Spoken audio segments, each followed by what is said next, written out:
alternative facts. You remember that phrase that was coined by Kellyanne Conway, a communications director in the Trump administration? Kellyanne Conway has really become known for that, her trying to pass off lies as just a different type of a fact, but without the factual part of it. And she has, of course, her ex-husband, George Conway, is pro-Kamala. But her daughter, too, is pro-Kamala. And she sat down for an interview on Fox Nation with her daughter, Claudia Conway, who's just 19 years old. And a lot of this was more friendly, but some really incredible points were made by Claudia to her mother. And I get family's family, special bond there. And we should be able to see past political differences in our love for one another.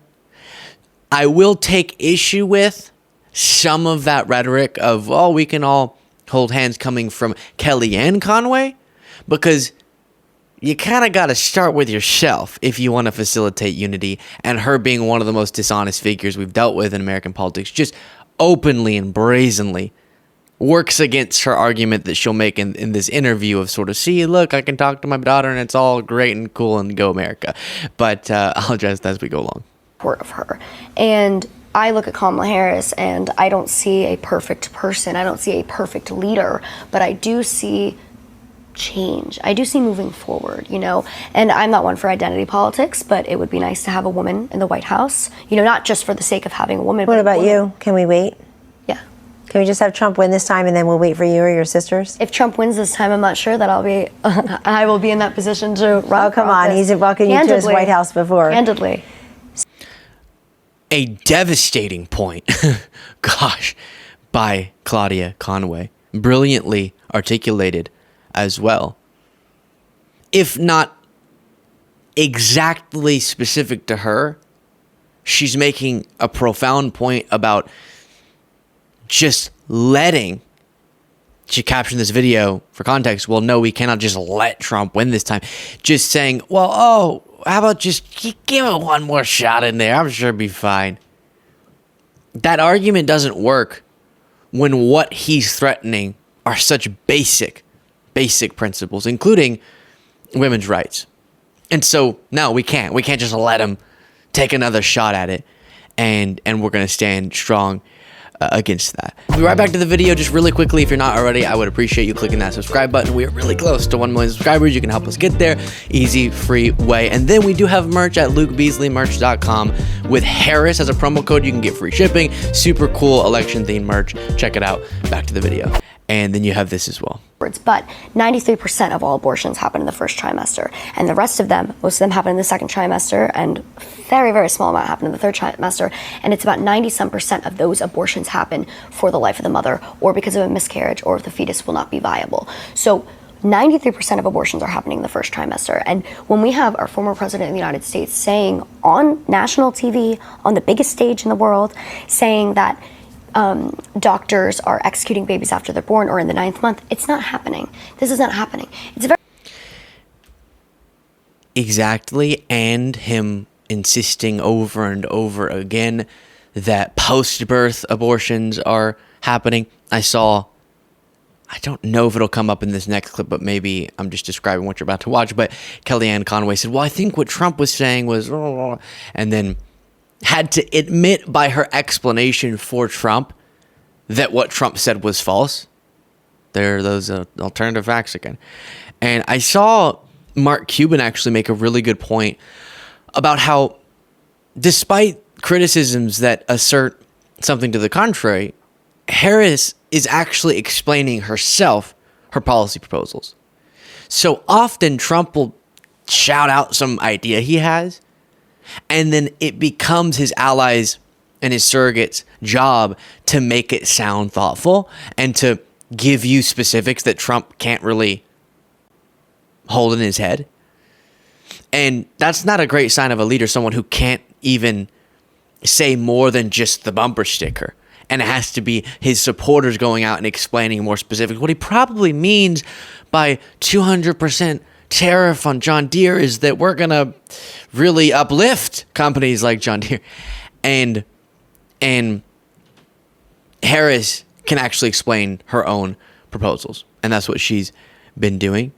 And so with Kellyanne Conway and Trump's deranged lie about women executing their babies after they're born, she's having to make it sound more rational by saying, oh, no, what we mean is if abortion happens and the fetus survives, then what are you going to do in that scenario? And it's really dishonest, but it also exemplifies how Trump can't make his own argument sound rational. And even the people who support what he's saying have to reframe it for it to make any sense at all. Which I think is genius, is they've created something that people want to be a part of. And I won't talk too much about the debate, but watching it as an independent voter, the way that Donald Trump is talking about abortion, a highly contested issue with my generation. He's saying that people are executing babies after they're born, or that women are having abortions in the 9th month. No, they're not. Nobody's doing that. That's not a thing. And so by using rhetoric like that, and it's on both sides, I always talk about that rhetoric is so damaging, this rhetoric we have in our country. And young people are seeing that. Young people, tens of millions of people tuned into the debate, and a lot of young people. I know all of my friends were watching, friends who aren't involved in politics, who don't know much, they were watching. And they see our former president, use this aggressive jargon, and also our vice president, this kind of back and forth way of speaking, which is like hateful and nasty. And people are tired of it. People are tired. So I understand, especially in an argument, they're not arguing that aggressively, but in a setting where you're trying to appeal to the other side. Sometimes you need to show, hey, listen, even Vice President Harris will use divisive language. But it feels like quite the false equivalency there from Claudia when she's bringing up the debate and saying, Trump's using really aggressive language, and Harris did too. No, there's nothing comparable to the stuff that we're hearing from Trump. The Springfield lies, the election lies on the debate stage, the lies about abortions, etc. Throwing Harris into that as if it's at all equal, I think, is not portraying it correctly. But yes, there's divisive rhetoric coming from quote unquote both sides, even if at a very different magnitude. But again, the question always has to be asked, why is the person lying? Okay, we can pretty quickly and simply debunk lies. In this case, Claudia spent a lot of this appearance talking about reproductive rights, an issue she's passionate about. And because of that, Kellyanne Conway's preferred candidate and Kellyanne Conway's former boss, Donald Trump, is prominently lying over and over again about what the Democratic Party's stance is and about what's even happening, what even is a thing that's out there. And he'll fabricate like the post-birth abortion lie, or like the abortions on demand in the 9th month of pregnancy lie. And so call out the lie, yes. Super importantly, especially if you're someone who's thinking, okay, yeah, I get that Trump's lying about that, but that doesn't change my view on him. Go one layer deeper and think, why is he lying though? And the reason is because when you put Harris's stance of reestablishing the protections established by Roe v. Wade before it was overturned up next to Trump's stance, which is just super incoherent, and he's responsible for all of the destructive things we've seen because of the overturning of Roe v. Wade. When you hear him essentially voicing support for the Florida 6-week abortion ban, even as he flip-flopped on that, that comparison yields a lot of support for Harris among Americans. So Trump has to make that comparison seem less clearly advantageous to Harris by lying about what her stance is. And so, yes, it's a lie, but the reason is because he desperately wants you to think something's happening in the country, believe something about the Democratic Party's proposals and beliefs on reproductive rights that's not true. That's not true. So that you'll vote for him who actually has the radical stance. Then, skipping forward here, and this is something a little bit different, a kumbaya, we can love each other type type of message. And while I'm all about loving one another, I want to figure out how to unite more. I do want to address some things that go wrong when people have these discussions. A relationship is. But I like to think that you were raised along with your siblings as independent thinkers and that you come to your own politics. But do you think that it's, what do you think of that? I had this conversation with Brylan I'd like you to reflect upon, which is, why are we always finding the 2 or 3 things on which we disagree, and that plowing that same ground? I hear it. I hear it among acquaintances and friends and family members. Like, they always want to get back and try to convince you of why they're right, even though you think they're wrong. So let's find the 14, 16, 20 things on which there is alignment or there is agreement where you can actually have a conversation. Do you think that's possible? Do you think Absolutely. Politics by its design means that we can't? No. I think that we have a very binary view of politics just as a whole of our society. I think that when I always talk about the political spectrum, the extremes on both sides. That's why I'm a registered independent, because I'm told if you don't fit X, Y, and Z, you can't be a Republican. If you don't fit X, Y, and Z, you can't be a Democrat. And I don't believe in that. I don't think things are black and white, and these choices should not be binary. You and I can sit here and find things that we agree on. We can sit here and have common ground, even though we have completely different views on many different things. You know, last night you and I talked about the debate, and you said, you know, Trump shouldn't have said this and that. We can agree on that. We can agree on certain things. Or Kamala Harris had a missed opportunity. We can agree on those things. And it's not black and white. You know, I can look at you and love you, even though you have a different, you know, political opinion than I do. And we can be humans at the end of the day. The divisiveness and the lack of unity in our political atmosphere right now is what is going to drive us further apart. And we always talk about the fall of our democracy, the fall of our nation. That is the fall of our nation and our democracy. By furthering the gap between Republicans, Democrats, conservatives, liberals, we are creating that divide ourselves. So I applaud you and commend you for having me on your show and having, you know, people of all different backgrounds on your show, because I think these conversations.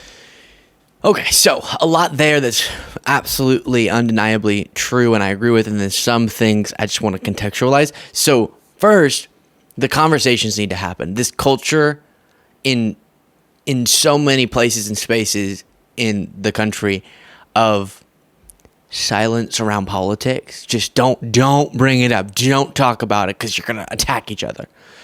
We got to break down some of those barriers, because having the conversations, y'all have seen me literally for years now travel around the country and talk with hundreds and hundreds of Trump supporters, for example, or in my personal life when it's not for a camera type of thing.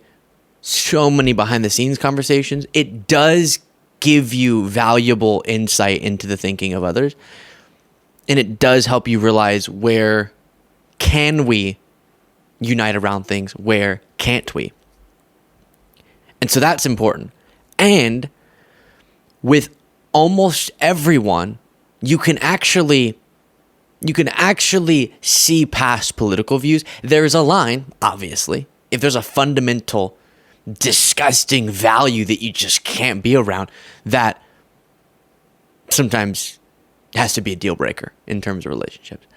But I've had people who I'm just blown away by the incorrect nature of their political views, but they're still, in other facets of their life, a great person with a good heart. So you have to be able to see that. And also, I don't love when people discount the hard work of fighting for politically these important issues with general, vague, can't we all just get along statements? Because there are people on the ground across the country every day doing the hard work of change making. And the great change makers throughout history had ideologies and groups that they couldn't unite with. And I think sometimes people use the I just don't like the toxicity of politics as a justification to detach from it, which is the opposite of what we want to do if we want a better country, if we want people's lives to be improved. And so you can see someone's common humanity, love someone for their common humanity, or love a personal relationship you have, while working just as aggressively to defeat their ideology politically. That's what's beautiful about a democracy, is we can go in use the power we have and try to have our ideology win over the other. And there are some people with certain values that are going to be so opposed to one another, it's going to be difficult to have personal relationships. For example, the people I've talked to who don't say, no, I just don't think that Trump's opposed to democracy, but instead say, oh yeah, I want a dictator Trump, which some people have said that to me. I can't hang around that.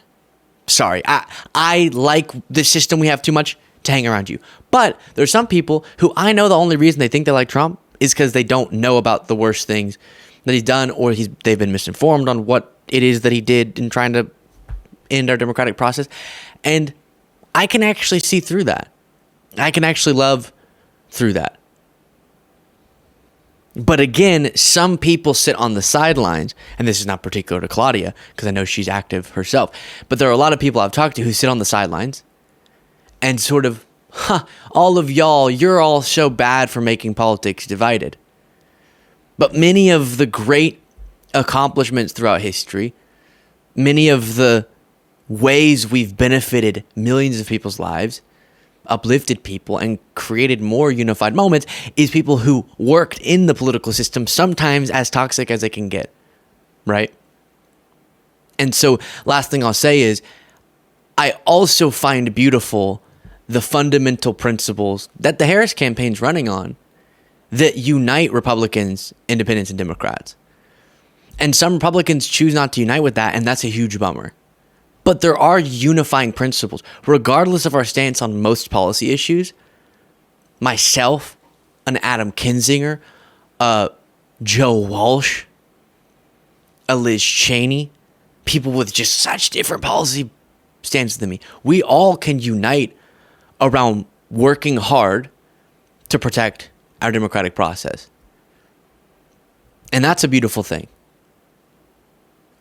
And sometimes we have to work hard to build a united movement that is opposed to a different movement to see a more united and better future. That's my belief. Let me know what you thought in the comments.